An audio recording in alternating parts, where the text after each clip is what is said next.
Hey guys, quick side note before the video starts.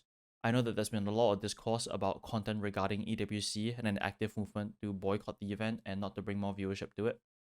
I am also aware of all the reprehensible stuff that the Saudi government does and how they are using their oil and blood money to try and buy out more esports titles in order to make Riyadh the esports capital of the world. If you guys want to learn more about the situation, I highly recommend watching Sideshow's videos, which will be listed in the description below. Obviously, these are very heavy issues with real consequences to real people. And although I am going to be covering EWC, I'm doing it solely out of love for the game, and I do not endorse or condone any of the heinous actions committed by the Saudi regime. So with that out of the way, this is everything you need to know about EWC in 10 minutes or less. Let's go. EWC is being held in Riyadh, Saudi Arabia, and 2025 marks the first year that Valorant is being included as one of its competitive titles. Here are all the participating teams. From the Americas region, G2, the first seed from the regular season and widely regarded as the best team in Americas. Although they've struggled to find their form again after the meta shift away from Tejo, they're coming off a respectable 4th place finish in Masters Toronto and are well known for their methodical, almost perfect fundamentals. They are joined by Sentinels, a fan favorite team that hardly needs any introduction. Although they placed 5th, 6th in Toronto, they did get knocked out of the tournament by the eventual 1st and 2nd places.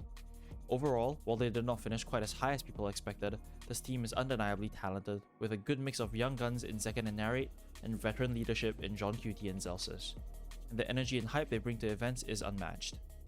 The third team from Americas is 100 Thieves. Led by Boostio, the scene's resident trash talker and Twitter impression farmer, 100 Thieves were unable to remain consistent throughout Stage 1 and fell short in the Americas playoffs to miss Toronto. However, in the EWC playoffs, they looked more stable, with Cryo and EU taking turns leading the scoreboard with reliable support players in Zenda and Asuna. They, along with the next team, are definitely teams to look out for in this tournament. The last team to round out the America participants are NRG. Although they struggled heavily in the regular season, the boost in firepower after signing Scuba in place of their longtime veteran leader FNS seemed to benefit the team greatly. NRG also made some slight role changes, with Som fully embracing the secondary entry more aggressive role and Scuba full-time taking over the anchor role. With Ethan now leading the team, they seem to be rejuvenated, going on a run in the qualifiers to qualify for EWC. Next, coming out of the EMEA region is Fnatic, another team that doesn't need an introduction. Coming off of a recent 2nd place Toronto finish, Fnatic have been a dominant team for years. With the tried and true Boaster Alpha Chronicle core joined by superstar rookie Kayak and former Masters winner Crashies, they have never looked better. Fnatic have insanely high firepower, backed by solid leadership and a solid system. They are certainly one of the favorites for winning the whole thing. Heretics. Although they automatically qualified the EWC through their 2nd place finish in the regular season, they performed poorly in Toronto and bombed out, not even managing to win a single map. Despite being incredibly mechanically skilled, Miniboo has recently struggled to find a stride and have the impact he used to have in his duelist role. While Benji, Fishy, Woot, and Rians display flashes of brilliance, Heretics as a team couldn't find their footing in Toronto. The team is no doubt world class though, and I know that they will improve and hopefully show off a much better form in Riyadh. BBL. Led by Yampy, BBL had a good 4-1 record in the regular season, but couldn't manage to qualify to Toronto. In the EWC qualifiers, they look to be overall solid, and while they don't necessarily have a star player, every player has their moments and comes up huge when the situation calls for it. Although BBL has yet to make big waves, the roster certainly has potential and could definitely perform a few upsets. Lastly from EMEA, Karmine Corp. KC was shaky at best in the regular season despite their star-studded lineup, consisting of previous Masters winners Sadak and Sugetsu, with respected and solid players filling out the rest of their roster. While KC are still in search of and evolving into their peak form, the team is home to decorated and experienced players who are for sure hungry for their next win. Moving on to APAC and another fan favorite, Paper Rex. Although they had a rocky start to their regular season, after bringing on rookie Patman and moving their longtime controller player Mindfreak to join Alex in the coaching booth, they've only been improving. Helmed by Forsaken, arguably the most flexible player in the world, Paper X have been and are one of the most fun teams to watch, and unforgettably are coming off a 1st place finish in Toronto, likely looking to begin the start of their dynasty. The next team from APAC are Gen G. This team is electric. Charon and Texture are obvious standouts, but the rest of Gen G are also able to consistently step up and single-handedly win rounds when necessary. Despite their somewhat premature 5th, 6th exit from Toronto, they secured a solid lead in many of their matches but just couldn't seem to close the maps out. Gen G are definitely still top contenders and should not be overlooked. RRQ. No one expected this team to finish 1st in the APAC regular season, but against all odds they ran the gauntlet in the Pacific playoffs, beating Gen G, Paper X, Boom Esports and DRX to secure the 1st seed.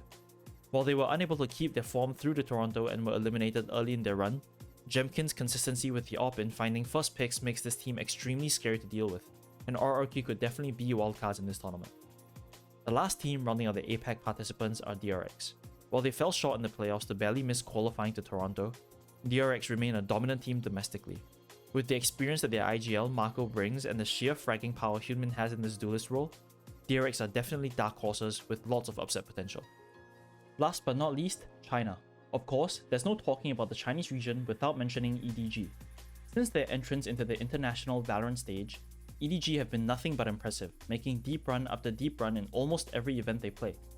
While Kangkang didn't invent aggressive opping, he was certainly the first to popularize the style and is joined by Chi-Chu, a player with ungodly mechanics and the ability to come away with miraculous frags. They barely missed qualifying to Toronto and are hunting for their next trophy. Next from China, XLG. This team is also filled with mechanical freaks.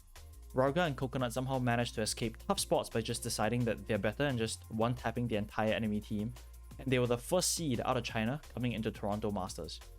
Although they were unable to fulfill the high expectations that fans had and exited the event early, we need to keep in mind that YOU, one of their core players, was banned for some unsavory allegations, and their emergency sub, MIDI, had communication issues with the rest of the team. In an information game like Valorant, this was certainly a contributing factor for their early exit. Hopefully, by the time EWC rolls around, they will have found a solution in their problem and a way back to their former glory. Thirdly, from China, BLG. BLG made it to Toronto, but got knocked out in the Swiss stage. Despite this, they showed some promise, and YZ and Rush's fast and loose playstyle definitely makes them a fun team to watch. BLG like to take the fight to the enemy team, preferring to play proactively instead of reactively. Because of this though, they are sometimes prone to making careless mistakes that may cost them an otherwise even round. Finally, the last team that will join us is Titan Esports. For many viewers, this will be an unfamiliar team, but some of you will know the ex-EDG player Haodong. They've recently also promoted Lucas to their main team, who had just turned 18 and played in NA Tier 2 for a few years before this. They had a 3-2 record in the regular season but didn't manage to qualify for Toronto, losing out in the playoffs. We will have to wait and see what new stuff and improvements they bring to EWC. Okay, so now the tournament format. So the tournament hosts 16 teams with a group stage and a playoff stage. So in the group stage, there are 4 groups with 4 teams each, and the top 2 teams from each group will make it to the playoffs. So basically, if a team wins twice, they're through to the playoffs, and then if they lose twice, they're out. So in total, 8 teams make it to the playoffs, and then they'll play in a single elim bracket. And the only team that plays twice are the teams in this consolation final, which is basically the 2 losing teams from the semis. They play each other for like a 3rd, 4th place kind of thing. So the entire tournament is, so these opening matches are played in best of 1s, the rest of the tournament is played in best of 3s, and the grand final is played in a best of 5.